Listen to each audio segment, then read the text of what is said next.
Assalamualaikum warahmatullahi wabarakatuh. Alhamdulillahirabbil alamin. Allahumma shalli ala Muhammad wa ala ali Sayyidina Muhammad. Pemirsa tercinta yang dirahmati oleh Allah, Tuhan yang Maha Rahman. Bersua kembali kita dalam Inderwanto Hikmatologi, dalam rangkaian untuk sama-sama berpikir menggunakan hati nurani kita yang paling dalam. Karena hakikat berpikir bermula dari hati nurani, anugerah tertinggi dari Allah Tuhan yang Maha Suci. Heraklitus memang pernah berujar bahwa berpikir itu tidak dari hati, karena berpikir itu justru dari otak. Namun, lagi-lagi dipatahkan oleh temuan-temuan baru sarjana kekinian, dan lebih dari itu, Rasulullah Muhammad SAW bersabda bahwa sesungguhnya akal itu terletak di dalam hati nurani. Karena itu apapun yang akan dilakukan oleh manusia adalah niat yang kuat. Ketika niat kuat, maka Bung Karno dalam salah satu pidatonya mengatakan, semua makhluk alam semesta akan turut hadir menyangga, mendoakan. Nah, kali ini kita berbicara tentang garam. Rabbana ma khalaqta hadza batila subhanaka faqina adzabana. Umat Islam, mukminin mukminat sangat mempercayai ayat ini bahwa Surah Ali Imran ayat 191, apapun yang diciptakan oleh Allah termasuk di dalamnya garam memiliki manfaat yang sangat istimewa. Kami menulis dalam garam raja makanan dan penyembuh penyakit di blogspot Inderwanto Hikmatolog tanggal 20 Juni tahun 2020. Sebenarnya ini tulisan lama yang baru kami unggah.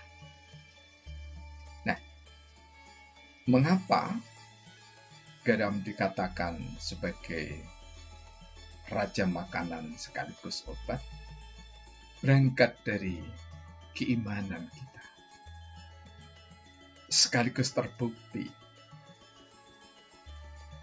dalam riset ilmiah bahwa nyaris tidak ada tumbuhan yang bisa dimakan oleh manusia kecuali mengandung garam.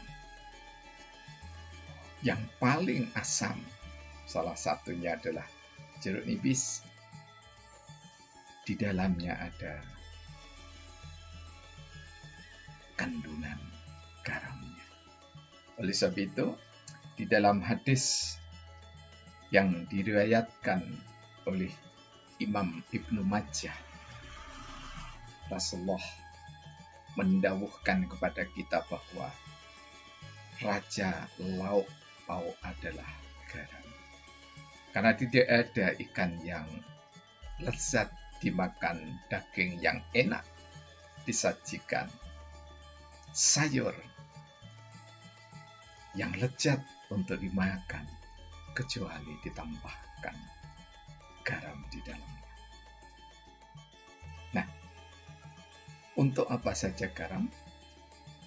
Kita sebut salah satu saja di antara keistimewaan garam. Namun, sebelumnya kita ingatkan kembali diri kita bahwa garam itu pada hakikatnya ada dua, boleh juga ditambahkan ada tiga. Kalau kita bagi dua, maka kita mendapati ada garam meja dan garam laut. Kami menambahkan garam dapur. Mengapa? Garam laut adalah garam yang masih relatif utuh dari hasil petani garam. Hanya saja ditambahkan salah satunya yakni adalah yodium. Jadi garam yang masih kasar bentuknya. Dan inilah yang sangat direkomendasi oleh Rasulullah sekaligus dunia kesehatan modern. Nah, yang kedua adalah garam meja. Garam meja adalah garam yang sudah lembut, sudah dimasak, dan hanya sekedar untuk taburan jika kita makan kurang sedap.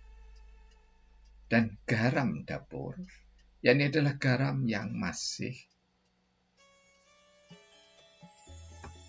lebih dekat keasliannya dengan garam laut, namun sudah dibentuk. Jadi ada yang bulat, ada yang persegi, 4, dan yang lainnya. Namun, yang dianjurkan dalam kedokteran nabawi adalah garam laut. Garam laut salah satu fungsi utamanya yakni adalah untuk detoksifikasi tubuh kita. Tubuh kita makan dan minum pasti di dalamnya ada kandungan racun, meskipun tidak mematikan. Namun jika dibiarkan tanpa kita mengkonsumsi garam, maka nyaris dipastikan akan menumpuk dan boleh jadi merusak sel saraf kita. Nah, untuk itulah maka sebaiknya ibu-ibu di dapur, ya, jika memasak maka pakailah garam laut. Garam laut tidak berpengaruh negatif pada orang-orang yang memiliki risiko tinggi hipertensi dalam takaran yang wajar tentu saja. Namun garam meja tidak disarankan untuk dipakai masak atau dikonsumsi oleh mereka yang mengidap hipertensi. Kemudian garam laut juga bisa kita ambil sebulir. Kemudian kita bisa remas dengan jemari kita seperti ini. Tentu harus bersih. Sebelum sarapan atau sebelum sahur yang hari puasa, maka ditaruh di langit mulut sembari menyebut nama Tuhan, basmalah kalau orang Islam, kemudian minum air hangat, atau yang punya masalah dengan lambung, minum wedang jeruk nipis atau minuman jeruk nipis atau jeruk limon. Maka insya Allah dalam waktu yang relatif singkat, lambung kita akan membaik. Nah, Kemudian bagi yang pekerja keras termasuk olahragawan, 1 sendok makan penuh kemudian dicampur dengan air hangat bisa untuk merendam tangan sampai pergelangan, ya. Jadi sampai pergelangan tangan sini, ya. Fungsinya adalah untuk menetralisir racun dalam tubuh, juga untuk menghilangkan lelah atau kecapean. Namun lebih efektif jika 3 sendok garam itu, garam laut, sekali lagi garam yang kasar, orang Jawa bilang garam gerasa, 3 sendok makan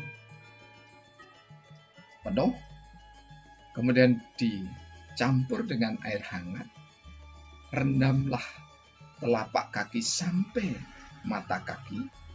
Maka jika dilakukan terus-menerus, ini kasus yang paling banyak kita dapati di pasien-pasien yang kita bantu.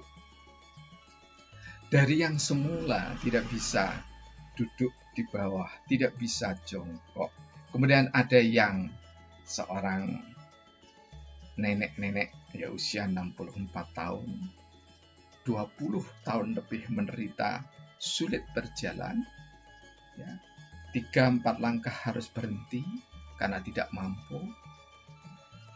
Maka berkat salah satunya ditolong oleh Allah dengan garam dapur inilah, atau garam laut maksud saya, Allah sembuhkan rematik persendian. Selamat menikmati indahnya anugerah Tuhan. Mudah-mudahan dari hal yang tampak biasa, kita yakini mempunyai fungsi yang sangat istimewa untuk kesehatan jiwa raga kita. Tuhan memberkati kita semuanya. Billahi taufik wal hidayah. Wassalamualaikum warahmatullahi wabarakatuh.